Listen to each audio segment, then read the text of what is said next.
मंडळी आज करणार आहोत आपण करडीची भाजी.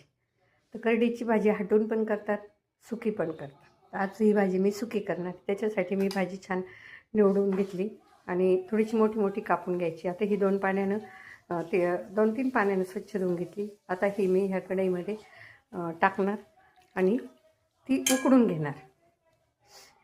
तर बघा गॅस पेटवला, त्याच्यावर आपण ही कढई ठेवून दिली. आता ही थोडीशी ना थोडीशी बोटचेपी उकडून घ्यायची.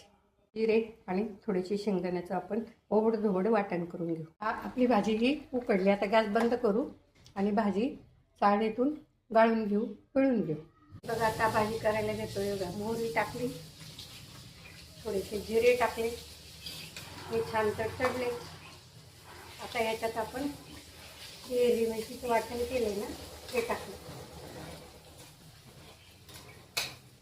आणि थोड्या वेळ परतून घेऊ. 1-2 मिनटं फक्त. आता हे परतून झाले.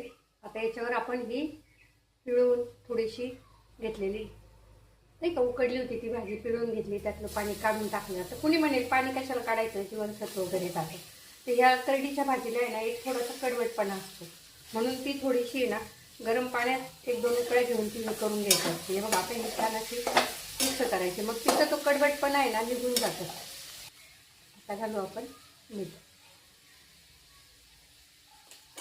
मीठ घातल्यानंतर ही छान परतून घ्यायची भाजी आणि मंद आचेवर आहे ना 5-10 मिनिटं छान परतून द्यायची. झाकण वगैरे काही ठेवायचं नाही, तशीच छान परतून द्यायची. म्हणजे भाजीचा कलर अगदी गर्द हिरवा तसाच राहतो. उकडल्यानंतर या भाजीचा कलर अजून गर्द हिरवा येतो आणि सुकी भाजी पण हे ना खूप सुंदर लागते. तुम्ही एकदा नक्की करून बघा. ते ती भाजी येळेल पाणी त्याचं आहे ना हे थोडं मातकट कडवट पाणी निघतं, म्हणून ते गाळून घ्यायची. ती भाजी उकळून गाळून घ्यायची.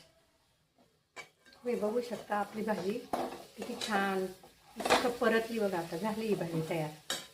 भाजीचा कलर वगैरे पण खूप छान आला आहे. तर इथे हे बघा मंडळी, अशा प्रकारची आपली करडीची भाजी तयार झाली आहे. आणि करडीची भाजी खूप छान लागते बरं खायला. आरोग्यासाठी तर कुठलाही भाजीपाला हा चांगलाच असतो. तुम्ही एकदा नक्की करून बघा आणि माझे व्हिडिओ आवडत असतील तर मला फॉलो करायला विसरू नका. मी तुम्हाला त्या दिवशी म्हटलं ना 2026पर्यंत मला तुम्ही काहीतरी बक्षीस द्या, पारितोषिक द्या. चला धन्यवाद.